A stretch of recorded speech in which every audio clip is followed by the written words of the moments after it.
Hanımefendiler, beyefendiler, 9. Türkiye Sermaye Piyasaları Kongresi'ne tekrar hoş geldiniz. Aradan sonra bir aradayız. Türkiye Sermaye Piyasaları Birliği tarafından düzenlenen 9. Türkiye Sermaye Piyasaları Kongresi bu yıl etkileşim, dinamikler, fırsatlar, gelecek temasıyla hem fiziki hem de çevrim içi olarak gerçekleştiriliyor. Bu bilgiyi de sizinle paylaşayım. 2 gün boyunca etkileşim ana temasıyla ekonomik etkileşim, teknolojik etkileşim ve yapısal etkileşim başlıkları altında düzenlenecek panel ve eğitimlerde dünya ve Türkiye gündemindeki konular, dinamikler, fırsatlar ve gelecek bakış açısıyla yine konunun uzmanları tarafından kapsamlı bir şekilde ele alınacak.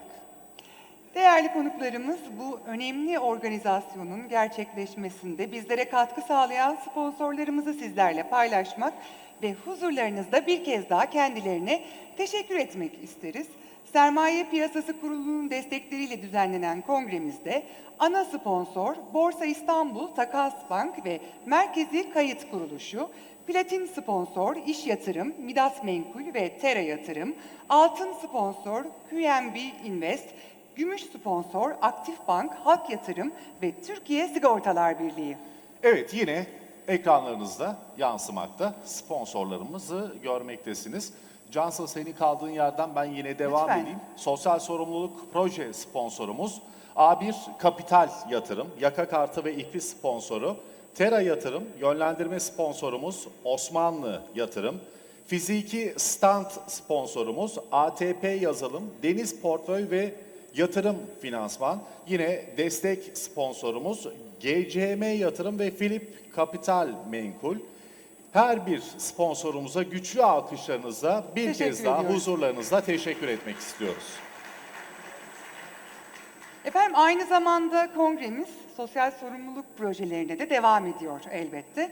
Bu kapsamda kongremize kayıt olan her bir katılımcı adına tıpkı geçen yıl olduğu gibi bu yılda annesi ya da babası hayatta olmayan, maddi olanakları yetersiz, başarılı öğrencilere tam burslu, yatılı, nitelikli eğitim olanağı tanıyan Darüşşafaka Cemiyeti'ne sosyal sorumluluk sponsorumuz A1 Kapital Yatırım Menkul Değerler AŞ'nin desteğiyle bağış yapılmaktadır. Kendilerine bu anlamlı destek için yeniden teşekkür ederiz.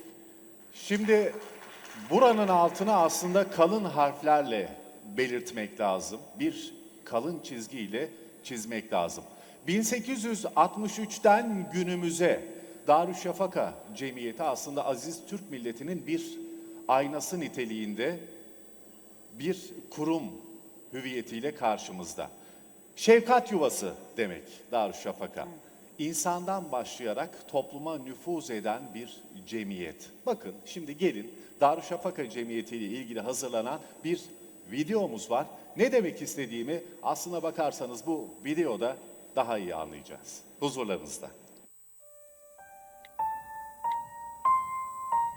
Benim yapacağım bağışla ne olur ki? Neler olur neler. Hakan için umut dolu bir başlangıç olur. En büyük hayaller gerçek olur. Kim bilir, belki birileri milli takımın yıldızı olur. Bir diğeri bir sevdiğine can olur. Bakarsın birinin yaptığı proje sana yuva olur.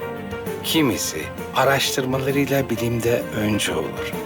Sizin bağışınızla çok güzel şeyler olur. Hadi az çok demeden Darüşşafaka'ya bağışta bulunun, eğitimle çocuklarımızın parlak bir geleceği olsun. Aidiyetli alkışlarınız Darüşşafaka Cemiyeti Az için. çok demeden. En büyük yatırım hepimiz, hiç şüphesiz aynı kanıdayız. İnsana olan yatırımdır. Darüşşafaka Cemiyeti'ne huzurlarınızda bir kez daha teşekkür ediyoruz efendim. Evet, şimdi kongremizin ana konuşmacı bölümüne geçeceğiz. Yine kongre ile ilgili küçük bir bilgilendirme yapmak istiyorum sizlere. Önceki yıllardan farklı olarak bu yıl konuşmacılarımıza ve sponsorlarımıza plaket takdimi yerine Darüşşafaka Cemiyeti'ne Türkiye Sermaye Piyasaları Birliği tarafından yapılan bağışa ilişkin teşekkür belgelerini takdim edeceğiz. Bu yılda kongremizi karbon nötr kongre olarak gerçekleştiriyoruz.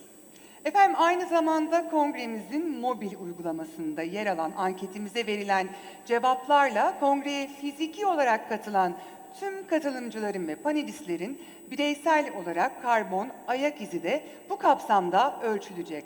Ayrıca kongremizin katılımcılarına blockchain tabanlı katılım belgesi veriyoruz. Kongremize gerek fiziki gerekse online platformlardan katılan tüm ziyaretçilerimizin elektronik posta adreslerine 25 Kasım 2025 tarihi itibariyle blockchain tabanlı katılım belgeleri gönderilecektir. Şimdi kongremizin ana konuşmacısını anons etmek istiyorum. Müsaadelerinizle Dijital Darwinizm kitabı yazarı Tom Goodwin'i finansal hizmetlerin geleceği başlıklı konuşmalarını yapmak üzere çok büyük alkışlarınızla sahneye davet ediyorum. Buyursunlar. Mr. Goodwin, stage is yours, floor is yours. Welcome. Good morning, everyone. Herkese iyi günler. It's great to be here. Burada olmak Thanks for harika. having me. Beni burada and ağırladığınız thanks için for coming çok to teşekkür listen. ederim. Dinlemeye I'm geldiğiniz going için to de çok talk teşekkür for ederim. about 50 minutes Yaklaşık 50 about dakikalık the bir sunumum future olacak. of finance. Sunumumun konusu da There's finansın a lot geleceği. to cover. Yani konuşacak But çok to fazla start şeyimiz with, var. Ama we'll talk başlayacak about the olursak, past. önce This is geçmişten where I came bahsedeceğiz. Benim This is geldiğim a yer, benim small, memleketim burası. picturesque, Burası beautiful traditional güzel village manzaraları olan, in the middle of geleneksel England. bir köy. It was a very İngiltere'nin safe ortasında. place. Oldukça güvenli bir yer. This is my mum. Bu annem. She's normal size. It's the Normal fork that's big. boyutlarda birisi, and çatalı this is my büyük dad. aslında. Bu da And babam. like all of you growing Ve up, her you biriniz probably gibi grew up with a few yani rules. büyürken birkaç kural Now, vardı despite muhtemelen living in a evinizde. very safe place, Büyüdüğüm the yer rules çok that I grew up güvenli bir with yer olsa da were these. kurallar şunlardı. First of all, don't get in a stranger's car.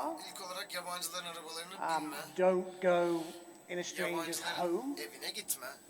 In fact, don't even talk Aslına to bakarsan strangers. yabancılarla konuşmamak. And then finally, Ve and this was a bit different, son olarak bu biraz daha don't farklı sit bir too close kural. to the TV. Televizyona çok yakında well, oturma. this was the 1980s, Bu and it's now the 1980'lerden 2020s. bir And hikaye. this is Şu what an we're doing. 2020'lerdeyiz. Şu anda bunu yapıyoruz. 30 million people a day Günde are breaking 30 their milyon parents' rules. insan ailelerinin They're sitting in sözünden an çıkıyor Uber. ve Uber'e About biniyor. 2 million people 2 milyon every insan single night her are breaking gece another rule. bir They're kuralı staying in daha a bozuyor stranger's ve house. yabancının evinde We are kalıyor. spending over Günde 4 hours a day 4 saatte on social media. sosyal We medyada are talking to geçiriyoruz.